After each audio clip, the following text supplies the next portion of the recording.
Hello, this is part 2 of the Migration, Not Immigration, from the new movement in solidarity with the Mexican Revolution from 1984.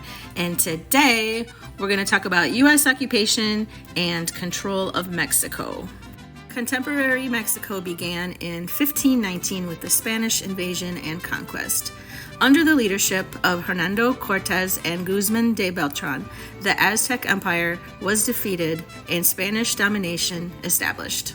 Nueva España, New Spain, as Mexico was then known, extended from Costa Rica in the south to California, southern Colorado, and Texas in the north. Mexico's colonial relationship to Spain lasted over 300 years. Spain's primary interest was to extract as much mineral and agricultural wealth as possible, to force Mexico to buy only Spanish goods, and to prevent the development of any local industry or markets.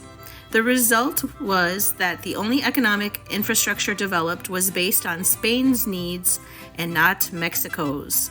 During Spain's rule, the Spanish mixed with the indigenous population. Out of this mixture of Spanish, Indian, and African blood, the Mexican people were born. After a 10-year struggle, Mexico won its independence from Spain on September 16, 1821. Although there were different sectors of the independence movement, chiefly representing the interests of landowners, shop owners, and traders, these groups were united with the poor in their frustration and opposition to Spain's tight control.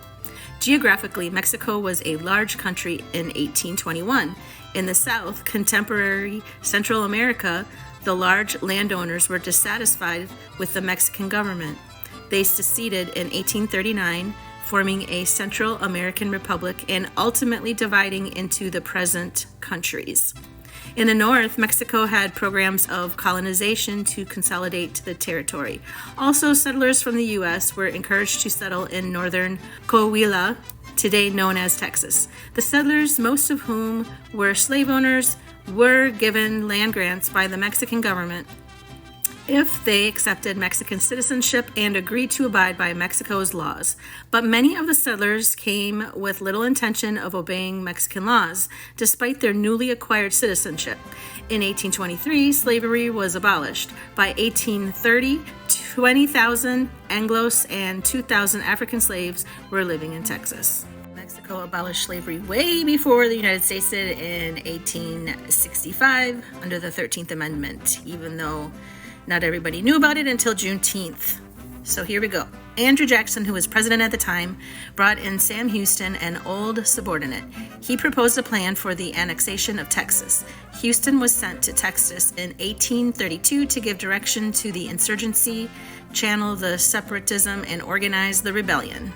The first letter from Houston to Jackson announced the Convention of Texas in 1833 and the plans of the North American settlers. From here on, Houston assumed leadership of the movement.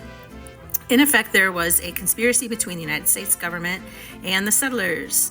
In 1836, after a rebellion, Texas seceded and the Texas Republic was established.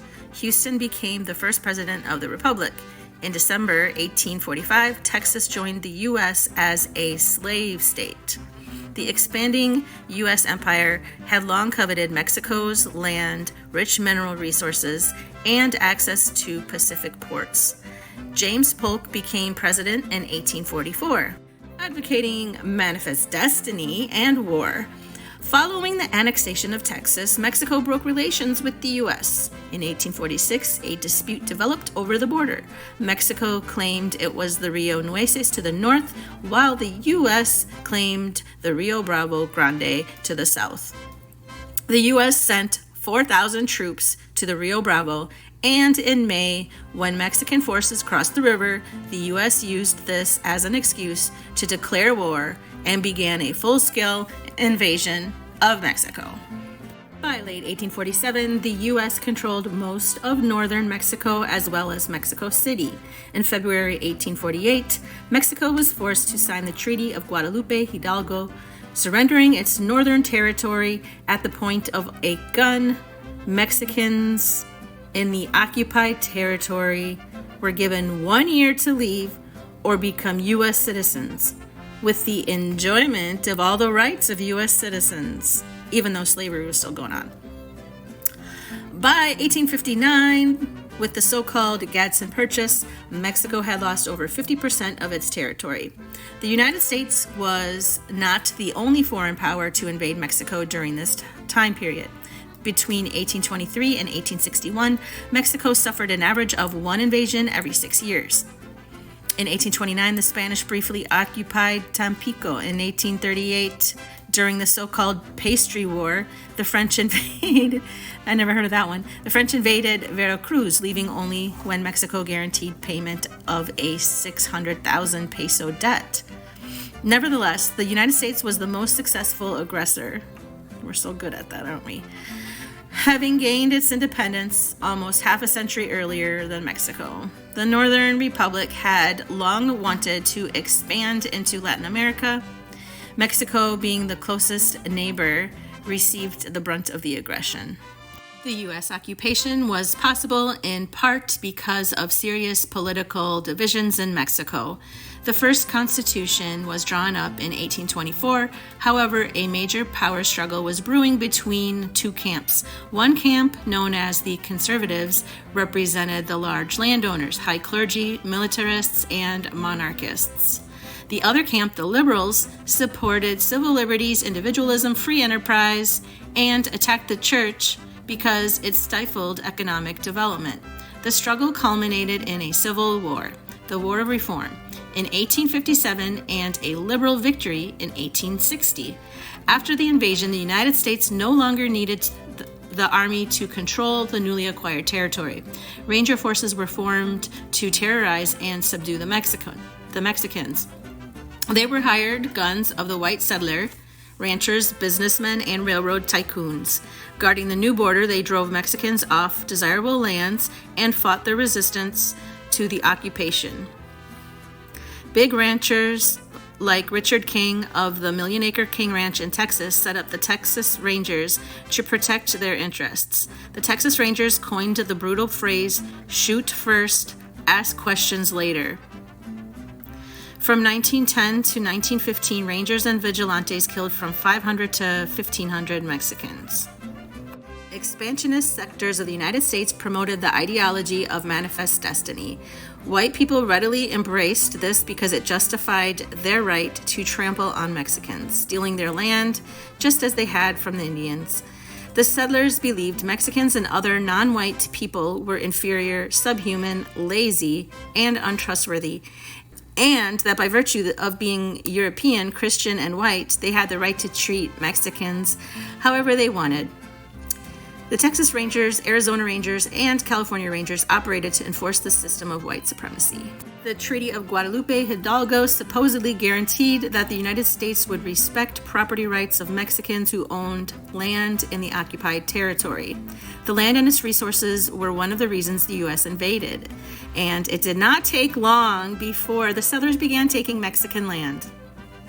This was done through superimposed laws, rules, and taxations that were not part of Mexican tradition, an economic system that made access to capital necessary and difficult, greedy speculators and swindlers, federal and state governments, and the railroads.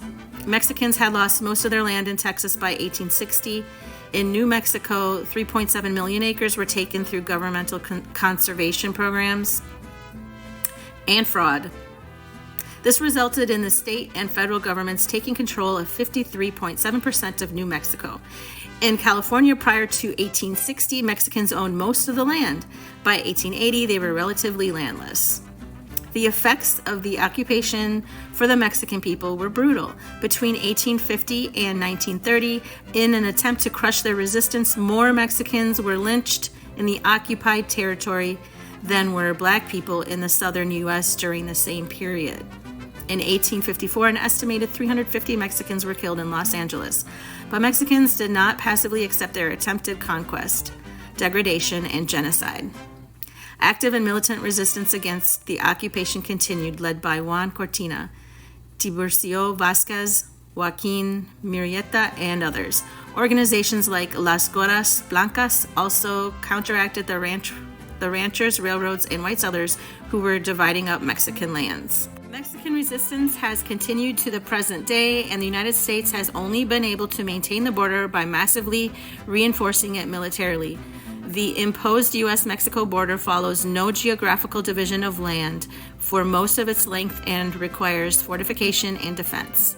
The U.S. recognizes the strategic necessity of dividing the Mexicans in the south from the 15 to 20 million in the north. There are approximately 200 U.S. military installations in the occupied territory. Examples are Fort Bliss, stretching over 1 million acres near El Paso, Fort Huachaca in Arizona, Fort Williams Air Force Base in Phoenix, Davis-Monthan Air Force Base in Tucson, Camp Pendleton near the border in California, and Kirtland Air Force Base in Albuquerque. Along the border itself, massive and expensive fortifications make it a militarized zone. The multi-million-dollar tortilla curtain at El Paso, built under Jimmy Carter, and similar barriers at San Diego, Nogales, and Brownsville, as well as hundreds of miles of barbed wire elsewhere, are all part of this system. The Border Patrol, using counterinsurgency techniques developed in Vietnam, reinforces the border area as a war zone in which an occupied people are resisting the superior military power of the United States. The Border Patrol guards the border with high-powered rifles, 45 caliber pistols, and helicopters. And by the way, when I said present day, that meant 1984. That's when this was written, but a lot of other stuff has happened since then, right? Historically, Border Patrol troops have carried other weapons such as blackjacks, garrots for strangling, and throwdown guns. The throwdown guns are extra pistols carried by the agents and planted on unarmed persons shot by the Border Patrol to frame them and justify their shooting.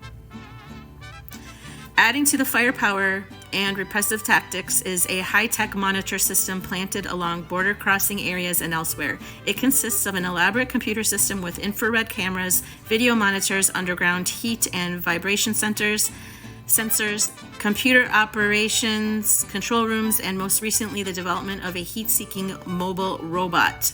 By moving to detect the body heat of crossing migrants and relaying information on their position, the robots can perform where conditions are too remote or dangerous for human agents.